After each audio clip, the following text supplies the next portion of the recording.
د 19 کلنو اسیا جام پایلوبه کې نن د هندوستان 19 کلنه لوبډله د بنګلادیش 19 کلنې لوبډلې پر وړاندې خپله پایلوبه ترسره کوي.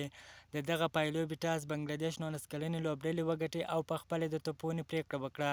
تر دا مهاله 40 اورونه پای ته رسېدلي دي. د بنګلادیش لوبډلې 160 منډې د خپل شپږ لوبغاړي د لاسه ورکړي دي. که وګورو د هندوستان 19 کلنې لوبډلې په دغه پایلوبه کې د بنګلادیش لوبډلې پر وړاندې ډیره زبردسته بهترینه توپ اچونه ترسره کړې ده چې د بنګلادیش شپږ وکټ آوټ کړي دي. د بنګلادیش لوبډله بیا 160 منډې لري او دلته نو 40 اورونه هم پای ته رسېدلي دي. وګورو چې د بنګلادیش لوبډله د هندوستان لوبډلې پر وړاندې څونه هدف ږدي. دوستانو که تاسو هم غواړئ د کرکټ په اړه باندې تازه او مهمو معلومات څخه ځان خبر کړئ نو حتما زموږ پیج سره فالو کړئ، چینل در سره سبسکرایب کړئ.